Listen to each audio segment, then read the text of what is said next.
Turkish film and drama industry बड़ी तेजी के साथ दुनिया में मकबूल हो रही है। इस हवाले से अभी तक तुर्की में वहां के अपने मुस्लिम हीरोज पे कई सारी सीरीज और ड्रामे बन चुके हैं। कई बार एतराज सामने आता है कि तुर्क एक्टर्स दरअसल अपनी लाइफ में बहुत ही ज्यादा लिबरल ज़हन के मालिक हैं।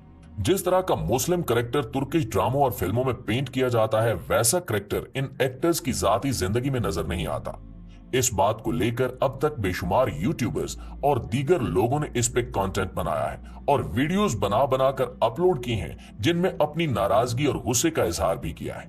आज हम भी इस बात का अच्छी तरह जायजा लेंगे और इसके साथ साथ ये भी देखेंगे कि हाल ही में तुर्की की रिलीज होने वाली सीरीज कुर्लोस उस्मान का सीजन 5 शुरू होने वाला है। सीजन 5 के अदाकारों में भी बहुत सारे लोग ऐसे हैं जिनके बारे में लोगों का शक है कि वो गैर मुस्लिम हैं, जिनसे मुसलमान किरदारों का काम लिया जा रहा है।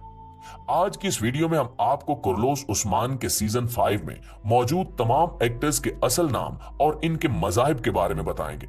इसके साथ साथ हम ये भी देखेंगे कि अवाम तुर्क एक्टर्स पर जो ऐतराज लगाती है, इसके पीछे असल वजह क्या है और क्या ये ऐतराज दुरुस्त है या नहीं। इन तमाम बातों के बारे में तफसीलन जानने के लिए इस वीडियो को आखिर तक जरूर देखिएगा। तो नाज़रीन, आगे बढ़ने से पहले यह जानना बेहद जरूरी है कि आखिर अवाम तुर्क एक्टर्स के लाइफस्टाइल पर ऐतराज क्यों करती है। इसकी बड़ी वजह यह है कि हम पाकिस्तानी लोग खास तौर पर तुर्की के रहने वालों को बेहद आइडियलाइज करते हैं और ये समझते हैं कि शायद वो हमसे कहीं ज्यादा अच्छे इंसान हैं।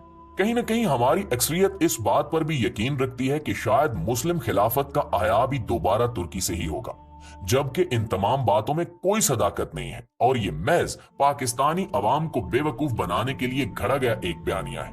नबी करीम सल्लल्लाहु अलैहि वसल्लम की अहादीस की जानिब देखें, तब भी हमें इस बात का कोई इशारा नहीं मिलता कि खिलाफत तुर्की से शुरू होगी। अलबत्ता ये जरूर है कि खिलाफत इमाम मेहदी और हजरत ईसा अलैहिस्सलाम के नजूल के बाद और इनकी फतह के बाद शुरू होगी। बड़ी वजह यही है कि हमें जिस बयानिए का आदी बनाया गया है, इस वजह से अवाम की एक बड़ी तादाद तुर्की को फैंटासाइज करती है और इसको आइडियलाइज भी करती है। यही वजह है कि हम ड्रामों, मुख्तलिफ सीरियल्स और फिल्मों में तुर्किश एक्टर्स की एक्टिंग देखकर लाशऊरी तौर पर इनसे बेहद मुतासिर हो जाते हैं और सोचते हैं कि शायद ये अपनी जाती जिंदगी में भी ऐसे ही होंगे, जबकि ये हो ही नहीं सकता। इसकी एक बड़ी वजह यह है कि तुर्की का आधा हिस्सा यूरोप में शामिल है और वहां पर पिछले कुछ अशरों में बेहद तरक्की हो चुकी है। तुर्की बाकायदा नेटो का मेंबर भी है और पूरी मुस्लिम दुनिया में वाहिद मुसलमान मुल्क है जो नेटो का मेंबर है और जिसने नेटो के शाना बशाना अफगानिस्तान और इराक में जंगें भी लड़ी हैं। आप यहां से अंदाजा कर सकते हैं कि तुर्की की टॉप लीडरशिप खिलाफत की तरफ जाएगी या मगरबी ताकतों के साथ खड़ी होगी। लेकिन फिलहाल ये हमारा मौजू नहीं है।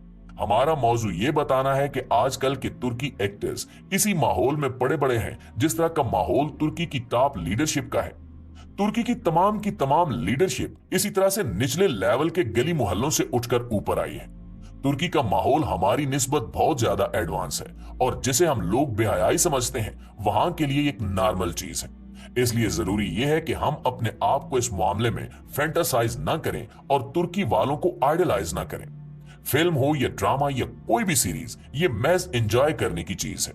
कुछ न कुछ सबक इसमें हिस्ट्री से भी शामिल कर दिए जाते हैं।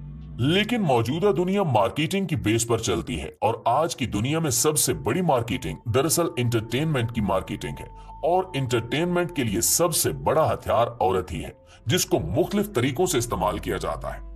यही चीजें हमें तुर्की के ड्रामा सीरियल्स में भी नजर आती हैं कि बावजूद मुस्लिम बैकग्राउंड के और मुस्लिम किस्से कहानियों के, हमें तुर्की की इन तमाम सीरीज में खातून अदाकारों का होल्ड बड़े ही ऊंचे लेवल पर नजर आता है, जबकि इस्लामी मुआशरों में कम अज कम तुर्की जैसे इलाकों में माजी में ऐसा कभी नहीं रहा। उम्मीद है कि आपको ये बात क्लियर हो गई होगी कि हमें तुर्की के इन एक्टर्स को आइडियलाइज नहीं करना चाहिए।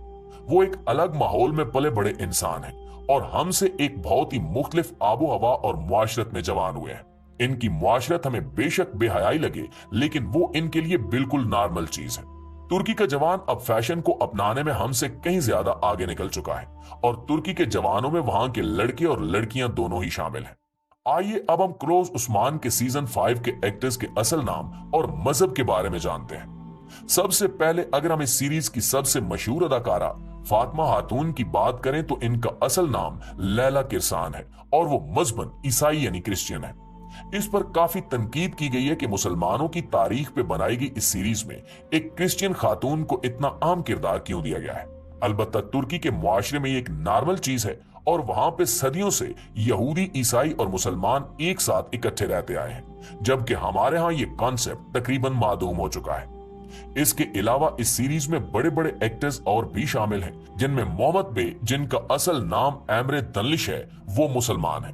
याकूब बे का असल नाम मिर्जा भाउद्दीन है और ये भी मुस्लिम है। सादत खातून का असल नाम सेवल आकी है और ये भी मुस्लिम खातून है। गूंजा खातून का असल नाम बैलेजियन सैमसिक है और होलोफ्रा का असल नाम ईजम सीना बायर है और ये दोनों खवातीन भी मुसलमान हैं। अलाउद्दीन बे का असल नाम फारूक आरान है और यूनस एमरे का असल नाम घूगन अदाले है। ये दोनों कैरेक्टर्स भी असल जिंदगी में मुसलमान ही हैं। इसी तरह एक और मशहूर मंगोल कैरेक्टर, जिन्हें मंगोल कमानदार भी कहा जाता है, जिनके कैरेक्टर का नाम राजीला सन है, इनका असल नाम इब्राहिम तमीज ओगलो है और ये भी मुसलमान है। मालहून खातून का असल नाम यल्दीज जागरी और बाला खातून का असल नाम औजगे तोरर है और ये दोनों खवातीन भी मुस्लिम खवातीन हैं। मेन कैरेक्टर और हीरो यानी उस्मान बे का असल नाम ब्राक ओजजियुत है और ये भी मुस्लिम नौजवान है। नाज़रीन, यहां से अंदाजा किया जा सकता है कि इस पूरी सीरीज के मेन कैरेक्टर्स में सिर्फ एक खातून है जो मजहबन क्रिश्चियन है और इन्हीं को लेकर इस कदर प्रोपेगेंडा किया गया है कि जैसे पूरी कास्ट ही गैर मुस्लिम लोगों पर मुश्तमिल हो। इस सिलसिले में इस सीरीज के प्रोड्यूसर्स का यही कहना है कि हमने महज महारत और फनी काबिलियत के बलबूते पर ही इन तमाम कैरेक्टर्स को सिलेक्ट किया है। वैसे भी तुर्की में मजहबी रवादारी काफी ज्यादा पाई जाती है, जबकि तुर्की के जुग्राफियाई मामलात इनकी हुकूमत ज्यादा बेहतर अंदाज में देख सकती है और हम इस बारे में कुछ ज्यादा कहने के मजाज नहीं है। तुर्की के मुआशरे में पाई जाने वाली आजाद ख्याली और लिबरलिज्म दरअसल पहली जंग अजीम के बाद मुआहदा बिल्फोर और मुस्तफा कमाल अतातुर्क की नाफिज करदा इस्लाहात के नतीजे में ज्यादा पैदा हुई है। इससे पहले का तुर्क मुआशरा एक बड़ी हद तक दीवारों में घिरा हुआ और पाबंदियों में जकड़ा हुआ मुआशरा था, जिसको मुस्तफा कमाल अतातुर्क ने नई पाबंदियों में जरूर जकड़ा लेकिन बेहद आजादी भी दी। यही वजह है कि पिछले 70 से 80 सालों में तुर्की के मुआशरे का चेहरा बड़ी हद तक तब्दील हो चुका है और अब वहां ये मजहबी इंतहा पसंदी बहुत कम पाई जाती है। तुर्की के इलाके कुर्दिस्तान में जारी जंगें भी दरअसल मजहबी से ज्यादा जुग्राफियाई मामलात के नतीजे में बर्पा हो रही हैं, जो जंग से ज्यादा एक बगावत ही समझी जाती है। तुर्की की फिल्म इंडस्ट्री और ड्रामा इंडस्ट्री पिछले 20 सालों में बेहद तरक्की कर चुकी है और ये कहना ज्यादती होगी कि इन्होंने इस्लाम और इस्लामी तारीख को कैश करवाया है। हम जानते हैं कि तुर्की फिल्म इंडस्ट्री का मयार इस वक्त हॉलीवुड को टक्कर दे रहा है और ये सब इन्होंने अपनी जाती मेहनत और फनी काबिलियत के बलबूते पर हासिल किया है।